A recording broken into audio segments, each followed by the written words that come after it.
La parole de Dieu est notre vie. Elle est tout pour nous.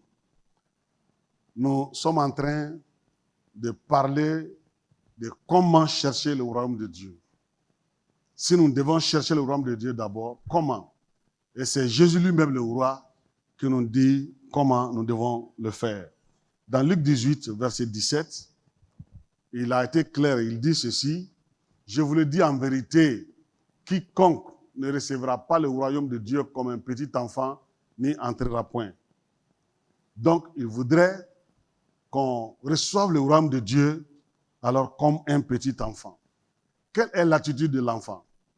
D'abord, nous avons parlé de l'esprit de dépendance. Ensuite, nous avons parlé de l'esprit de simplicité, l'esprit de confiance, l'esprit d'obéissance, l'esprit d'acceptation, l'esprit de transparence, l'esprit d'innocence. Et la dernière fois, nous avons parlé de l'esprit de foi. Aujourd'hui, ce sera le 9e point, l'esprit d'hardiesse. L'esprit d'hardiesse. Quand on parle de hardiesse, ça veut dire quoi? Ça vient du mot parésia. Parésia, qui est traduit par audace, confiance. Voilà. Et audace dans la parole. Audace dans la parole. Pas en acte, mais dans la parole. Alors, Jésus voudrait que chacun de nous soyons audacieux en déclarant des choses que nous ne pouvons pas avoir, que nous ne pouvons pas payer. C'est des choses qui nous dépassent. Et quand on est face à ces choses-là, on parle avec audace. C'est différent d'agir avec foi. Jésus a dit, vous parlez à cette montagne et la montagne va vous obéir si vous avez la foi comme une graine de sénévé. Mais ici, alors on parle de hardiesse c'est une opposition face au ministère du royaume. Jésus nous a donné le ministère. Il a donné le ministère alors de bâtir le royaume jusqu'aux extrémités de la terre, à l'église. Alors, dans ce travail-là, il y aura des oppositions. Il y aura des combats. Donc, des forces qui vont s'interposer pour empêcher l'église d'avancer, pour t'empêcher d'avancer.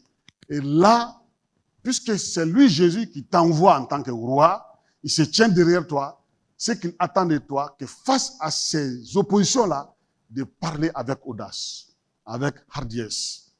Donc la hardiesse dans la Bible désigne une assurance totale, un franc-parler et un courage divin pour proclamer la foi sans crainte face à l'opposition. Je dis bien face à l'opposition. Il y a des situations dans lesquelles nous devons prier. Il y a des situations dans lesquelles nous devons alors déclarer notre foi, proclamer notre foi. Il y a aussi des situations devant lesquelles alors nous devons parler avec audace, avec hardiesse, devant l'opposition dans le ministère. C'est quand tu es face alors à une opposition, pendant que tu es en train de servir Dieu, pendant que tu vis alors le comportement que ton roi t'a demandé, la vérité, la justice, ainsi de suite.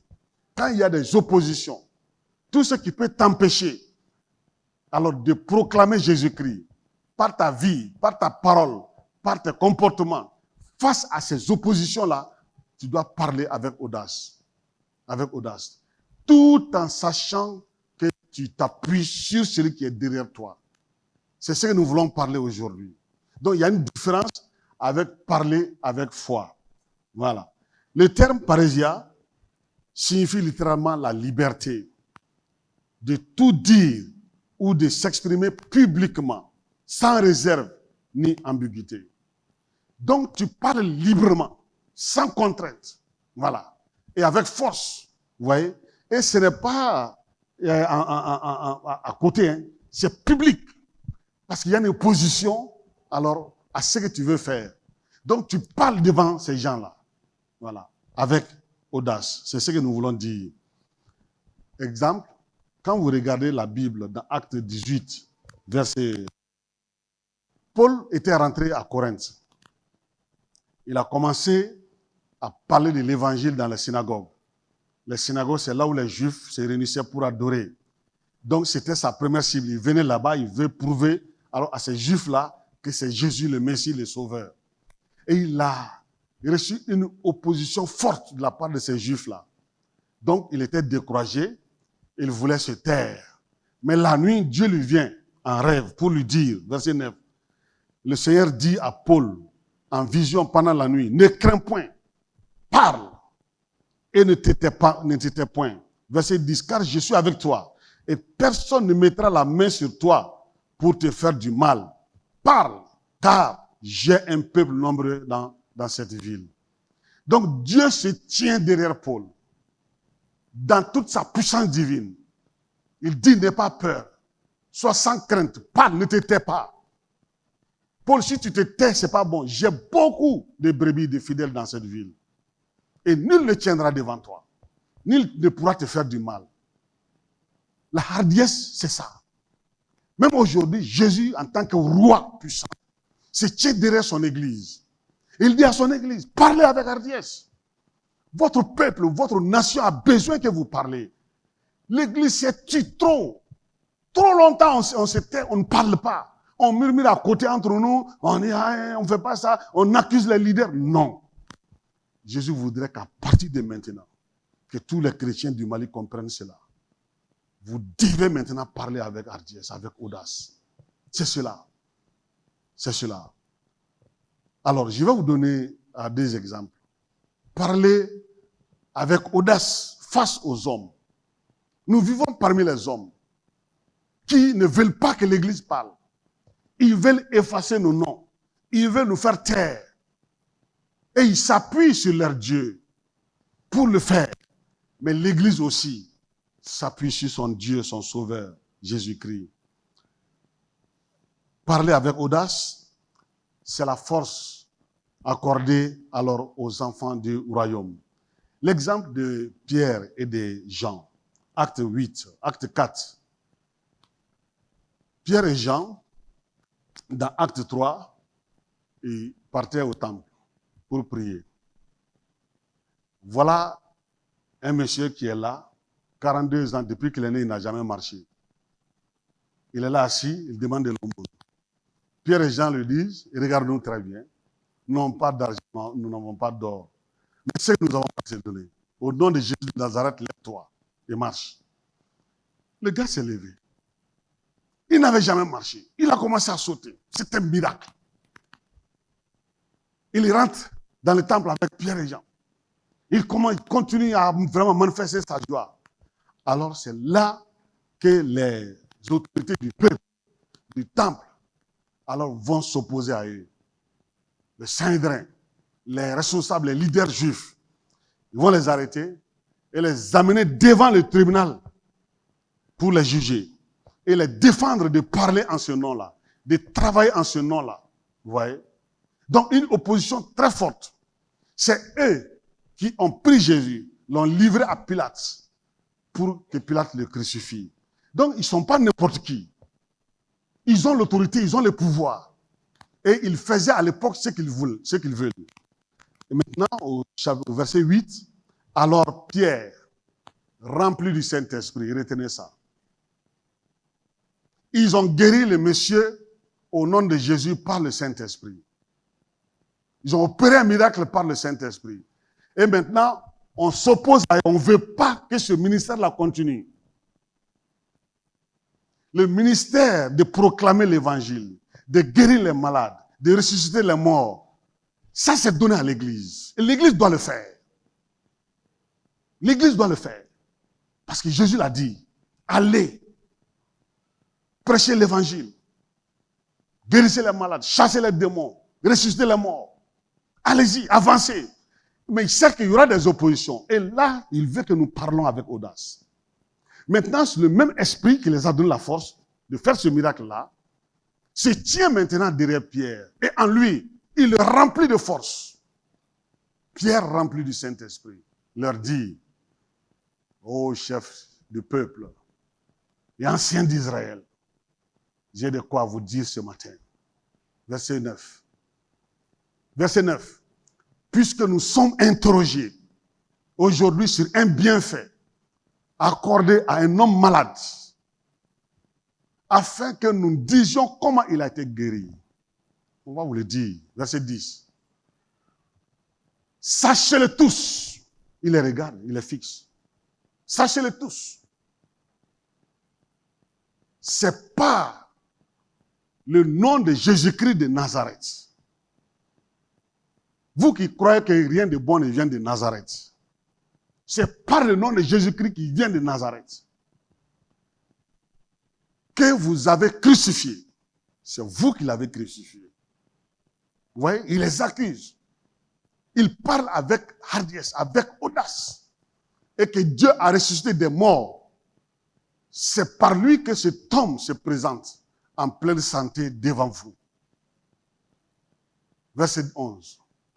Et Jésus est la pierre rejetée par vous qui bâtissez. Dieu vous a donné son royaume pour bâtir, mais vous avez refusé de bâtir.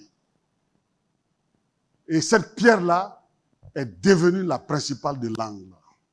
Verset 12. Il n'y a, maintenant ils vont leur proclamer l'évangile. Il n'y a de salut en aucun autre, car il n'y a sous le ciel aucun autre nom qui ait été donné parmi les hommes, par lequel nous devrons être sauvés. Verset 13. Maintenant, regardez très bien. Lorsqu'il vit l'assurance, lorsqu'il vit le parésia, la hardiesse, l'audace de Pierre et de Jean, ils furent étonnés, sachant que c'étaient des hommes du peuple sans instruction. Et il les a reconnus pour avoir été avec Jésus. Comment se fait-il que Pierre, qui a fui le jour où on a arrêté Jésus, aujourd'hui se tient devant les bourreaux de Jésus? Non seulement il les accuse, et puis il les parle ouvertement. Comment cela est arrivé? Parce que le Saint-Esprit lui a donné la force. Sans le Saint-Esprit, personne ne peut œuvrer sur cette terre. Aucun chrétien.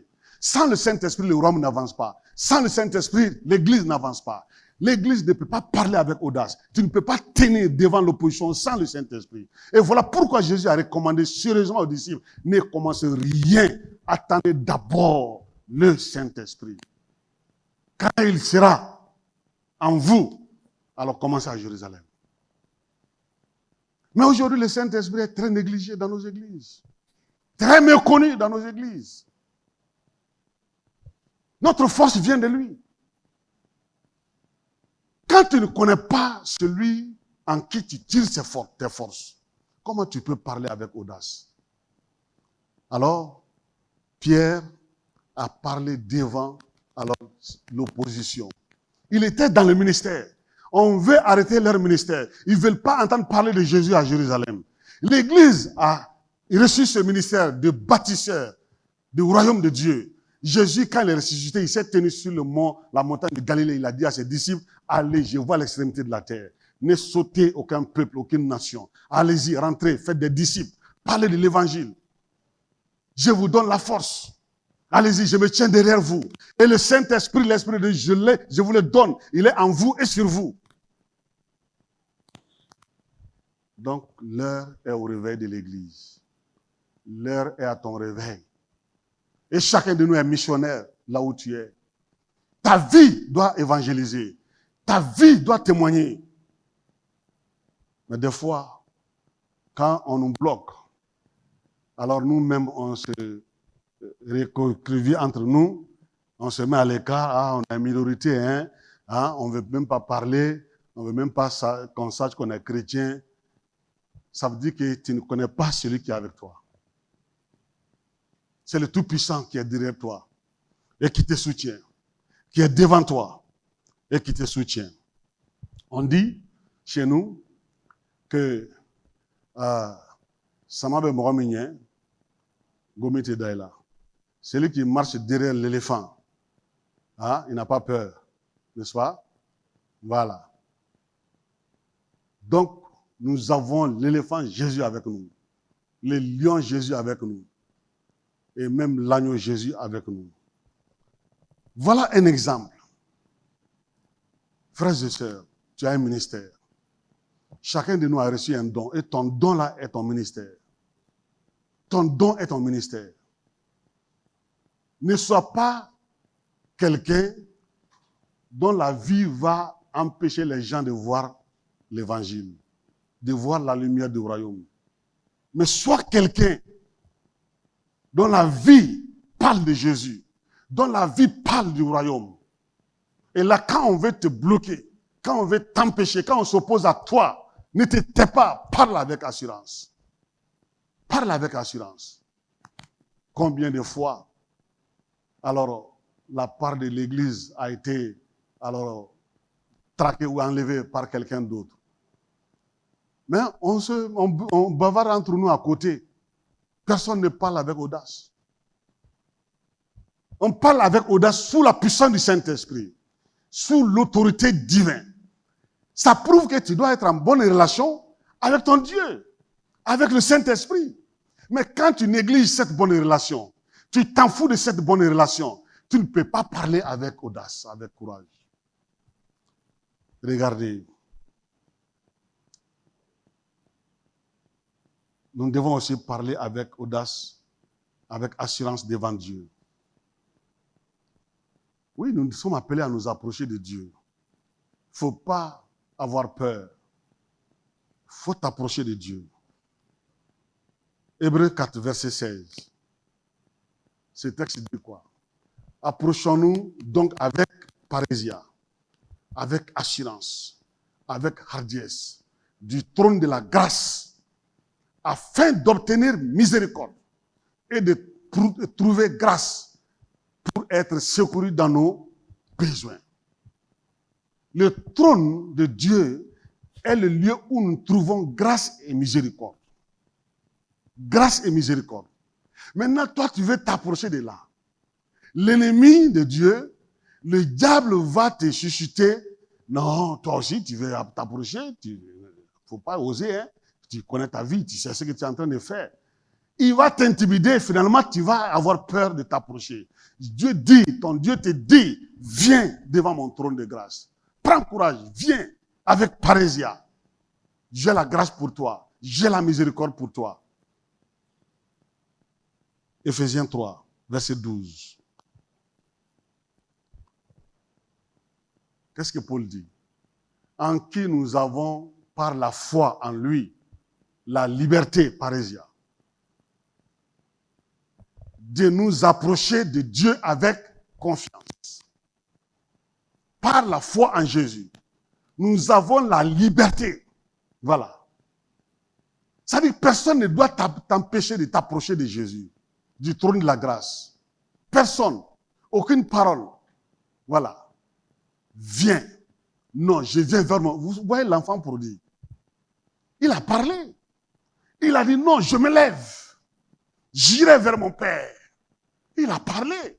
Et je lui dirai, j'ai péché contre le ciel, j'ai péché contre toi. Il est venu avec parésie, avec assurance, en toute liberté. Il sait que ce qu'il a fait n'est pas bon, mais il vient en toute liberté. Et il a reçu miséricorde et grâce. C'est ce que Paul veut nous dire. Hébreux 10, verset 19. Ainsi donc, Hébreux 10, verset 19. Ainsi donc, frères, puisque nous avons, au moyen du sang de Jésus, une libre entrée dans le sanctuaire. Et le parvis était le lieu pour le peuple d'Israël. Les sacrificateurs étaient autorisés à entrer dans le lieu saint. Mais le lieu très saint, alors c'est le souverain sacrificateur qui pouvait rentrer là-bas une fois par an. Et Jésus est notre souverain sacrificateur. Il est rentré là-bas avec son propre sang. Quand le Père a vu son sang, il a décidé de déchirer les rideaux du haut en bas. Il a tout enlevé. Maintenant, tout le peuple peut se présenter devant moi, dans le lieu très saint, librement. Nous devons le comprendre. Mais quand il y a une force qui veut t'empêcher d'aller là-bas, Parésia, parle avec assurance, avec liberté. L'idée centrale de Parésia, c'est désigne l'indéniable liberté de parler, d'agir et d'approcher sans crainte, que ce soit devant les hommes ou devant Dieu. Le Nouveau Testament considère systématiquement cette qualité comme un don de grâce enraciné dans l'œuvre de Christ et animé par le Saint-Esprit. Amen. Bien.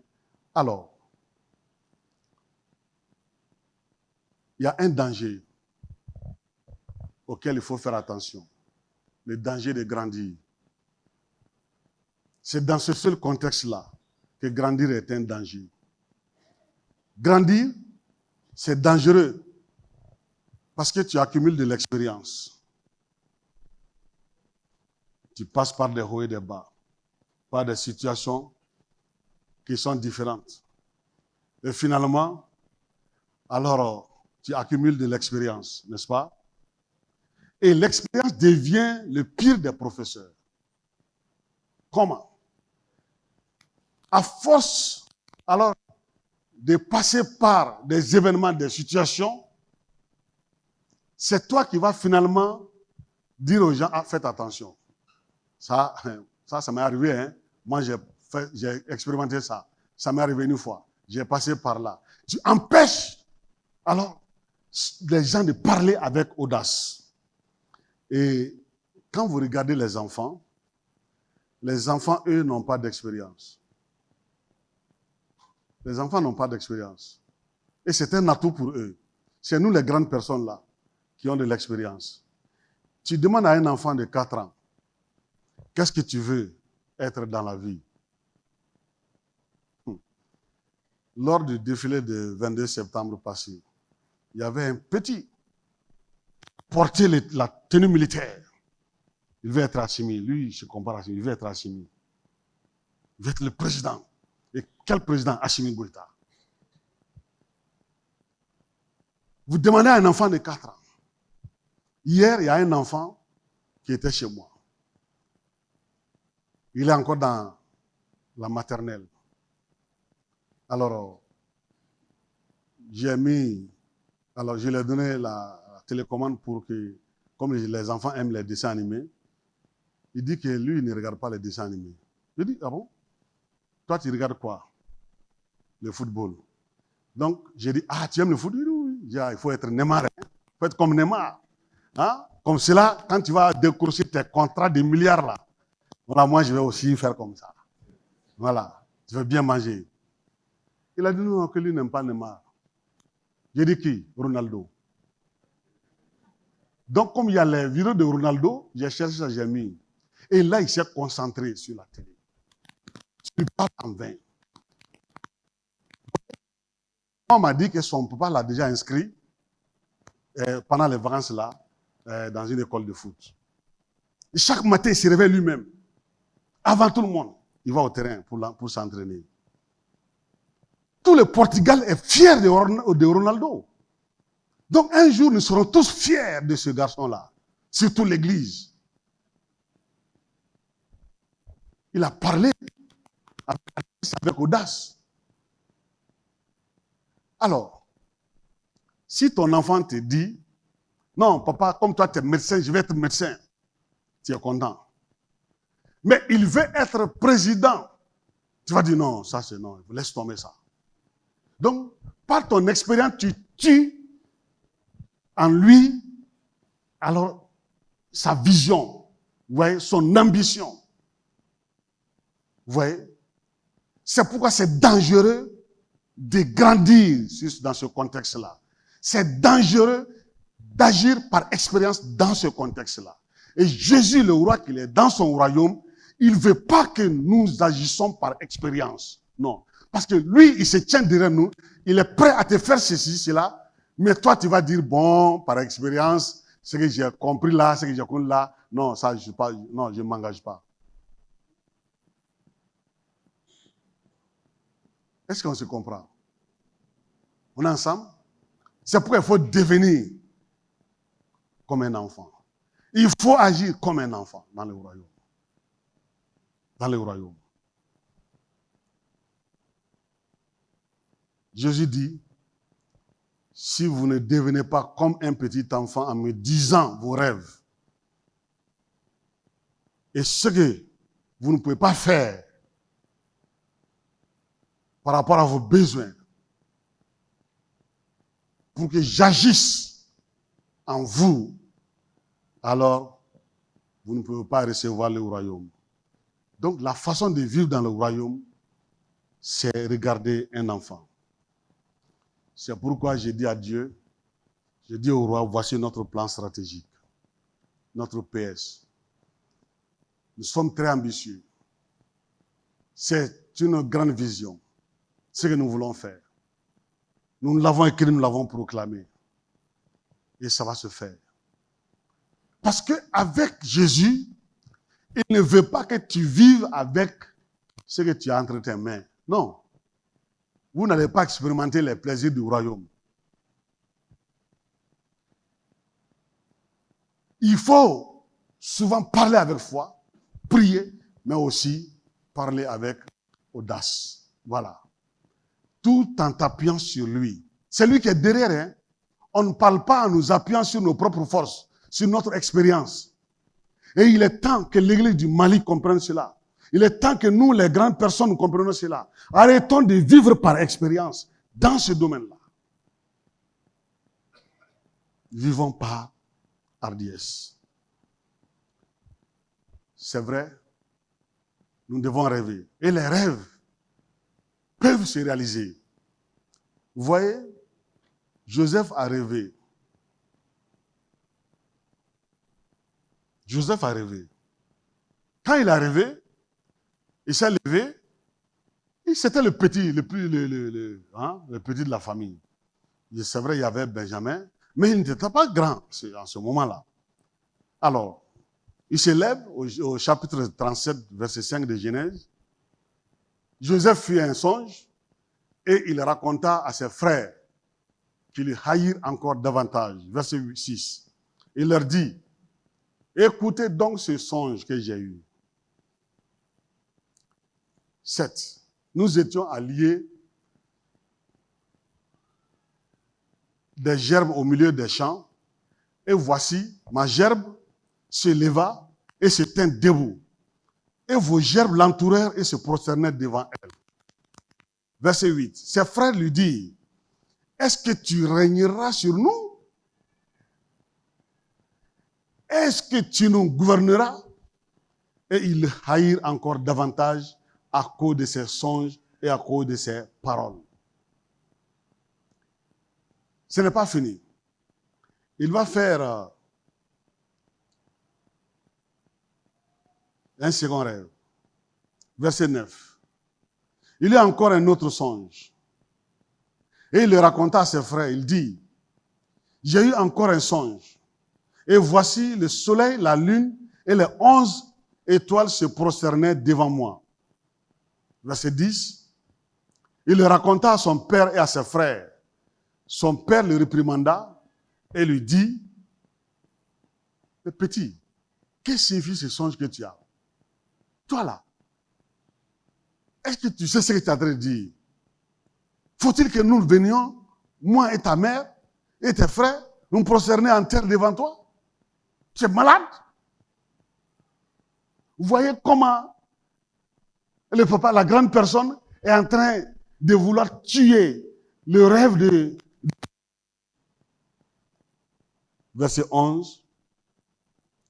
Et ses frères eurent de l'envie contre lui, mais son père garda le souvenir de ces choses. Heureusement, il a gardé le souvenir de ces choses.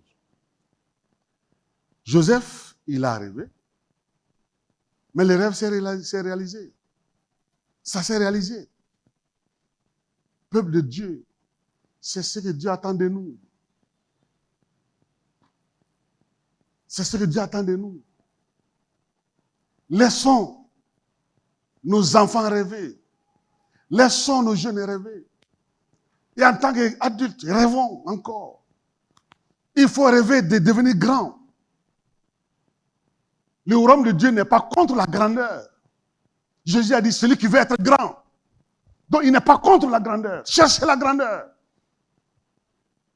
Mais pas de la mauvaise manière. Nous l'avons parlé dans le passé.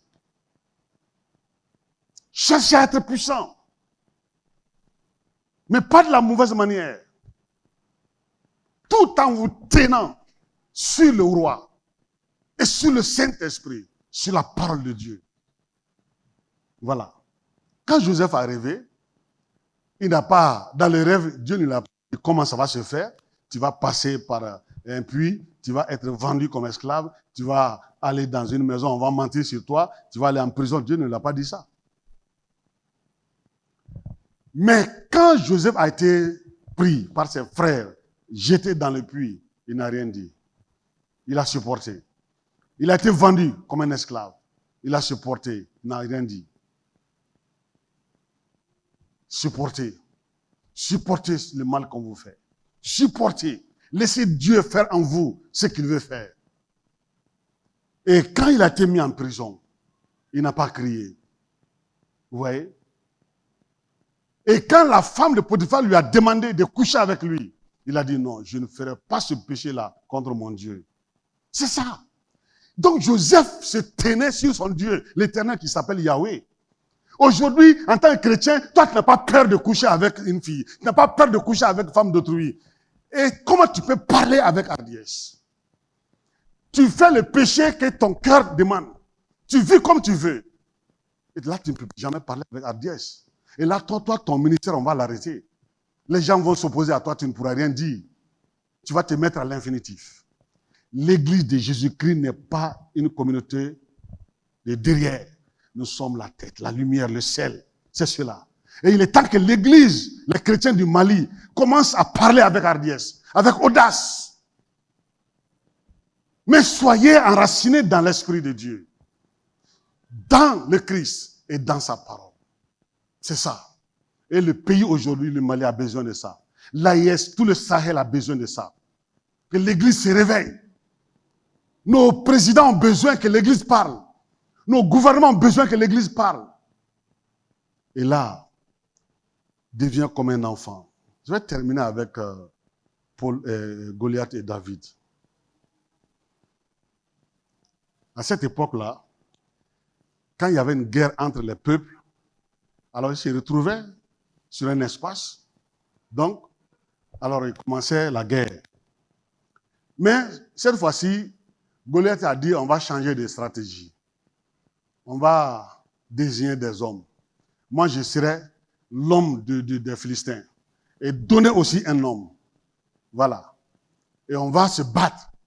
Celui qui va gagner là. Donc, l'autre peuple sera son esclave. Goliath s'appuyait sur deux choses. Sa propre physique, sa force, il était gros, grand, sa lance, son bouclier, son épée, mais aussi il s'appuyait sur son Dieu. Ça dit que ses idoles, les Philistins étaient des idolâtres. Donc c'est ceux qui ont adoré leurs idoles avant de venir à la guerre. Donc il s'appuyait aussi sur ça. Et quand il a parlé, alors il a paralysé tout Israël. Sur qui Saül s'appuyait? Sur qui les généraux de Saül s'appuyaient? Le peuple d'Israël, le peuple de Dieu, n'a pas eu l'audace ce jour-là de dire notre Dieu éternel, on s'appuie sur toi.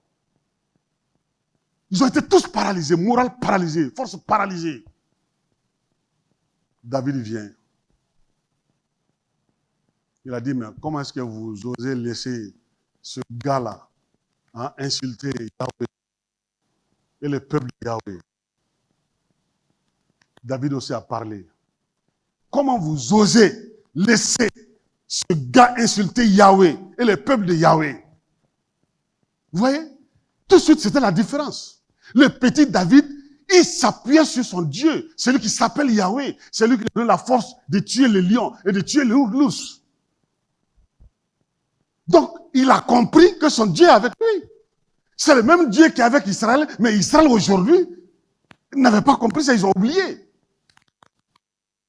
Pas comme le peuple d'Israël au Mali.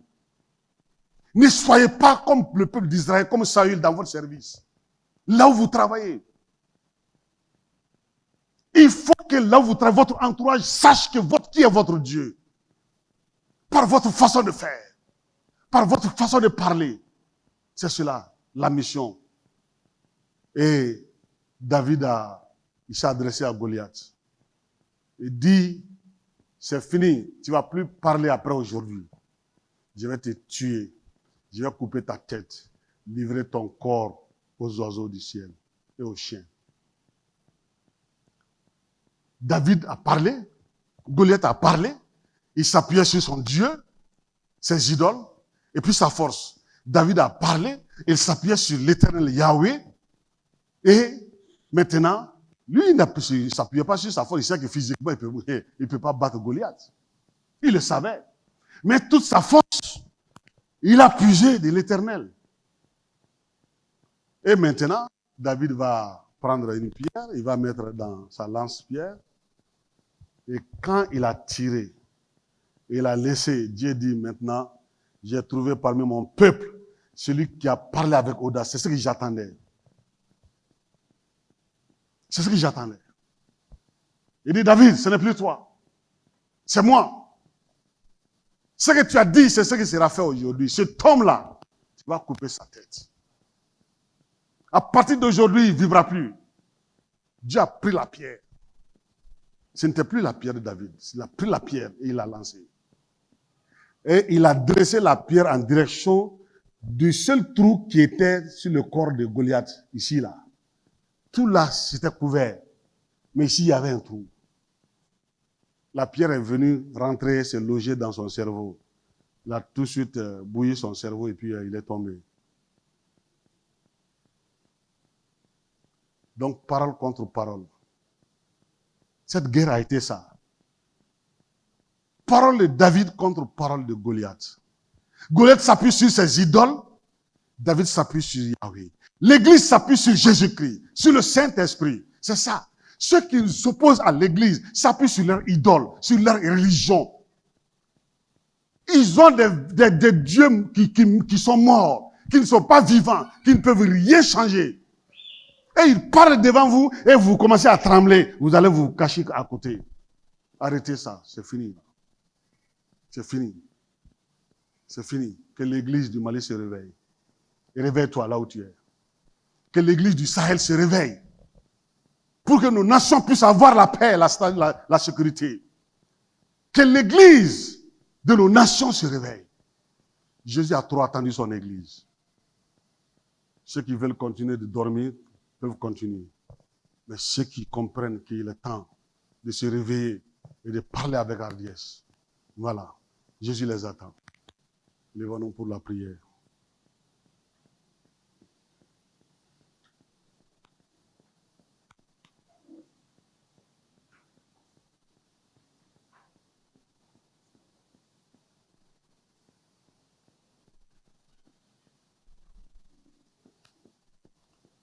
Éternel, notre Dieu, notre Père, pardonne-nous toujours notre ignorance. Et à chaque fois que nous avons raté le but, oui, c'est vrai, sur cette terre, il y a tellement d'opposition contre ton Église, contre tes enfants.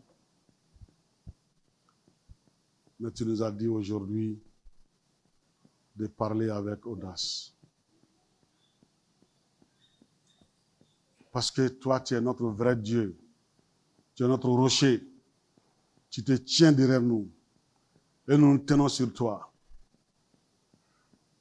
C'est parce que nous mettons l'accent sur notre relation avec le Saint-Esprit que nous pouvons agir avec audace. Seigneur, donne cette force à chaque homme, chaque femme ici présent.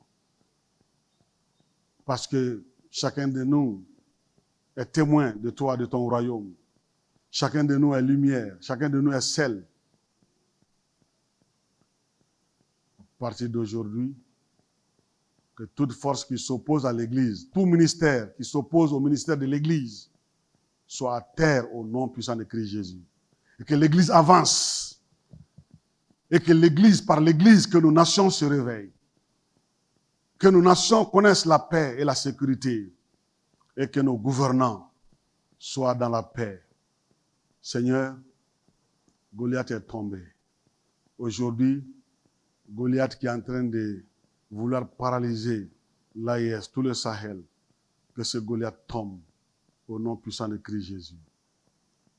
Bénis ton peuple. Bénis ton peuple. Donne la force à chacun, là où il est. C'est sûr, il y a des hommes et des femmes ici qui vivent même maintenant l'opposition au service, dans la société, dans la recherche des marchés. Seigneur, que ces oppositions soient vaincues au nom de Jésus. Bénis ton Église. Nous avons prié au nom puissant de Christ Jésus. Amen. Que la grâce de Dieu, l'amour de Jésus-Christ et la communion du Saint-Esprit soient avec vous tous. Amen. Bon dimanche. Allez dans la paix du Seigneur.